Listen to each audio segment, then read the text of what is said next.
रीनीट का एग्ज़ाम देने जा रहे हो, तैयारी नहीं हो पा रही है, पढ़ाई नहीं हो रही है, रिवीजन नहीं हो पा रहा है, ड्रॉप ले चुके हो, बुरा लग रहा है, समझ नहीं आ रहा है कि इस बार सक्सेस मिलेगा या नहीं मिलेगा, तो ये वीडियो तुम्हारे लिए है। अगर तुमको भी मोटिवेशन की कमी हो चुकी है तो सिर्फ और सिर्फ इस वीडियो को पूरा देखना।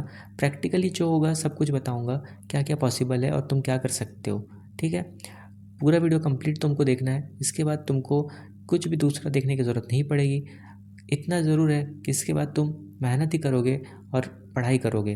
ठीक है, चलो वीडियो शुरू करते हैं। देखो, सबसे पहले अगर तुम पढ़ाई नहीं कर पा रहे हो तो उसके 3 से 4 ही कारण हो सकते हैं। तुम्हारा कौन सा कारण है बताना। सबसे पहला कारण ये हो सकता है, ये तो तुमने नीट अपना बहुत अच्छा दे चुका है, इसके बाद तुमको ऐसा लग रहा है कि क्या पता रीनीट में मेरा फिर से वैसा आएगा नंबर कि नहीं आएगा। अगर तुमको ये वाला क्राइटेरिया में तुम आते हो, मतलब तुम्हारी पढ़ाई तो अच्छी हो गई थी बट वापस से तुमको ये डर बैठ चुका है। ठीक है, दूसरा ये, तुम्हारे मॉक टेस्ट में नंबर ही नहीं आ रहे थे, तुम वही 200 300 400 के ट्रैप में फंस गए हो। ठीक है, तो तुम यहाँ से निकल ही नहीं पा रहे हो, तुमको ऐसा लग रहा है रीनीट में मैं कैसे परफॉर्म करूँगा। तीसरा, इतना ज़्यादा ड्रॉप ले चुके हो तुम कि अब तुमको ये समझ नहीं आ रहा है कि इस ड्रॉप में भी मैं सक्सेस पाऊँगा या नहीं पाऊँगा। और एक लास्ट कैटेगरी है कि तुमने सब कुछ कर लिया है बट तुमको मोटिवेशन ही नहीं आ रहा है कि उस चीज़ को फिर से मैं रिवाइज़ करूं और वापस से सब कुछ नए से स्टार्ट करके ख़त्म करूं। तो देखो यार, सबसे पहली बात, अगर तुमको ये सब कुछ भी लग रहा है तो तुम ये सोचो कि तुमने 1.5 साल पूरा मेहनत किया है, 1 से 1.5 साल।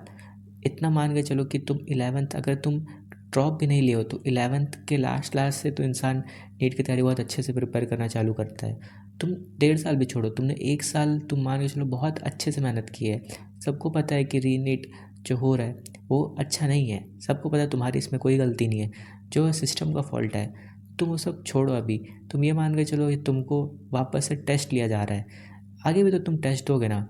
तुम ये मान के चलो एमबीबीएस में भी तुम्हारा सिलेक्शन हो गया तो ऐसा थोड़ी है कि तुम एक ही बार एग्ज़ाम दोगे। क्या पता, हो सकता है कि तुम कितने बार एग्ज़ाम दोगे। तुम ये अभी समझो कि जो तुम अभी ये 3 सब्जेक्ट, जो तुम फिजिक्स केमिस्ट्री बायोलॉजी पढ़ रहे हो, वहाँ पे तुमको जाने के बाद पूरे 4 साल में 19 सब्जेक्ट तुमको पढ़ने हैं, 19 से 20 सब्जेक्ट। तुम ये सोचो, तुमको हर, अभी जब तुम्हारा फाइनल ईयर आएगा, जब एमबीबीएस में या किसी में भी आएगा, 8 सब्जेक्ट सब में होते हैं। तुम ये समझ लो कि 8-8 सब्जेक्ट तुमको एग्ज़ाम देना है। जितना बड़ा भी तुम्हारा, तुमको बायो लग रहा है ना, बायो लग रहा है, केमिस्ट्री लग रहा है, फिजिक्स लग रहा है, भाई वो तुम्हारा एक एक सब्जेक्ट जो है वो उतना बड़ा होगा। तुमको वैसे 8-8 सब्जेक्ट एग्ज़ाम देने हैं। वो छोड़ो ना, तुम्हारा जो एनआर्ट है ना, जब तुम जाओगे फर्स्ट ईयर में, तुम्हारा एनआर्ट ही इतना बड़ा होगा कि तुमको इसके बाद समझ ही नहीं आएगा मैं कैसे करूँ। तो सब छोड़ो अभी, ये आगे की बात है। बट तुमको अभी ये सोचना है कि ये बहुत छोटी चीज़ है, ये अभी भूल जाओ। तुम्हारे अपने माइंड में ये सेट करो कि हाँ, आगे जाके मुझे इससे भी बड़ा एग्ज़ाम देना है, तो ये मेरे लिए एक, भगवान मेरी एग्ज़ाम्पल है, भगवान मेरी परीक्षा ले रहे हैं। ठीक है, तुम उसको एक एज़ अ एग्ज़ाम की तरह ले के समझो कि तुम सिर्फ़ और सिर्फ ये इसलिए कर रहे हो कि तुम्हारा टेस्ट जो है और तुमको बहुत अच्छे नंबर से पास होना है। या तो तुम ये भी मान सकते हो कि अगर तुमने नीट में अगर कुछ ख़राब किया हो सकता है 2-4 नंबर के लिए तुम रह जा रहे हो, तो ये तुम्हारा और बेटर अपॉर्चुनिटी है। देखो, तुम इसको ऐसे करके ट्रीट कर सकते हो कि जो वहाँ पे जो बहुत सारे अभी जो तुम्हारा कंपटीशन है ना, वो कंपटीशन कम भी हो सकता है।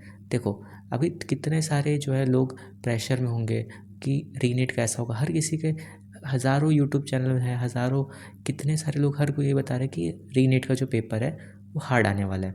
ठीक है, पेपर हार्ड आएगा, तो पेपर हार्ड आएगा तो तुम्हारे लिए बस थोड़ी हार्ड आएगा, हर किसी के लिए हार्ड आएगा। पर तुम ये सोचो कि लोग उस हार्ड पेपर के लिए प्रिपेयर ही नहीं कर रहे हैं। अगर पेपर तुम्हारा हार्ड भी आता है तो तुम ये मान के चलो ना कि तुम जो है, तुम आधा कंपटीशन तुम्हारा ऐसे ही ख़त्म हो गया, क्योंकि सामने वाला तो वो पढ़ ही नहीं रहा है। वो तो अभी ये सोच के बैठ रहा है कि मैं कैसे पढ़ूँ, कैसे क्यों पढ़ूँ, वापस मेरा नंबर आया कि नहीं। नहीं, तुम वहीं पर उससे आगे पढ़ रहे हो। ठीक है, तुम ये समझ लो कि तुम अपना अगर 1 घंटा एक्स्ट्रा पढ़ रहे हो ना, सामने वाला वो उस 1 घंटे को पढ़ ही नहीं रहा है, तो तुमने उससे कितना रैंक आगे बढ़ गए, ऐसे मान के चलो। तुम ऐसे करके पढ़ाई करो। और सबसे पहली बात, अगर तुम्हारी पढ़ाई नहीं हो रही है और तुम सबसे अभी रिवीजन में फ़ोकस करो, जितना हो सके रिवीजन करने की आदत डालो। रिवीजन नहीं हो रहा है उसका भी एक तरीका है। देखो, सबसे पहले अगर तुमसे रिवीजन हो रहा है, मतलब कहाँ तक कर पा रहे हो तुम, मतलब 10 चैप्टर एक साथ बैठ के कर पा रहे हो या 2 चैप्टर एक बार में कर पा रहे हो, पीवाईक्यू तुम्हारे कंप्लीट हुए है कि नहीं, पहले ये डिसाइड करो। ठीक है, एक पेपर लो, उसमें ये लिखो कि तुम्हारा PYQ कितने सब्जेक्ट का हो चुका है। ये तो तुमको भी पता है कि नीट जो है पूरा PYQ है। अगर तुमने PYQ बहुत अच्छे से किए हैं, तुम ये मान के चलो कि तुम्हारे कम से कम नहीं तो 50% जो है ना तुम निकाल लोगे। 50% तुम्हारे आ जाएंगे वहीं से ही, PYQ तुम्हारे को अच्छे से आता है तो। देखो, अगर तुम इस वीडियो को देख रहे हो ना, तो मैं इतना मानता हूँ कि तुमसे पढ़ाई नहीं हो पा रही है, तो तुम बहुत ज़्यादा नहीं करना है हमको। 3 से 4 चीज़ पे हम फोकस करेंगे, ठीक है। वो 4 चीज़ तुमको फॉलो करना है और वो तुम मुझसे प्रॉमिस करो कि हाँ मैं वो फॉलो करूँगा। सबसे पहला चीज़ हमको क्या करना है, जितना हो सके हमको रिविज़न करना है। रिविज़न कैसे करेंगे, वन शॉट्स वीडियोज़ देखो। आजकल वन शॉट वीडियो जो हैं इतने अच्छे अच्छे बन चुके हैं कि उसमें PYQ हर चीज़ कवर हो चुके हैं, ठीक है। वन शॉट वीडियो देखना है तुमको और सब का सब नोट्स बनाना है, उस नोट्स को रिवाइज करेंगे। दूसरा चीज़ हमको क्या करना है, PYQ कंप्लीट करना है। ये 2 चीज़ तुम मुझसे प्रॉमिस करो, ये तुमको करना है, बस इतना तुम करो। हाँ, तुमको ये चाहिए कि तुमको मोटिवेशन की कमी हो जाती है, डेली चाहिए रहता है, नीचे लिखो, मैं तुम्हारे डेली मोटिवेशन वीडियो बना के दूंगा कि डे 1 का कैसे, मतलब अगले 15 दिन तक मैं डेली वीडियो बनाने को तैयार हूँ। अगर तुमको चाहिए तो डेली कुछ ना कुछ तुमको बताऊँगा, कुछ सिखाऊँगा ही, ठीक है। हम डेली मेहनत करेंगे, ठीक।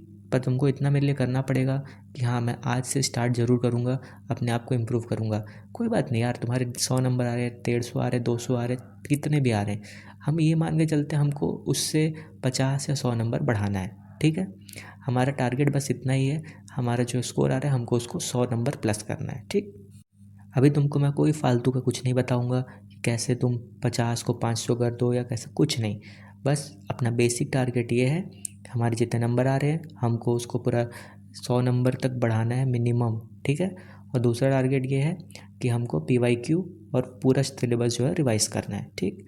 कैसे करना है वो भी मैंने बताया हुआ है कि वैसे ऐसे सब्जेक्ट में, मतलब सब्जेक्ट आप जाओ और उसमें वो टॉपिक निकालो जो बहुत ज़्यादा फ्रीक्वेंट आ रहे हैं, मतलब कि जैसे मॉडर्न फिजिक्स हो गया आपका फिजिक्स, मतलब ऐसे टॉपिक ईजी हैं बट बहुत ज़्यादा आ रहे हैं, ठीक है।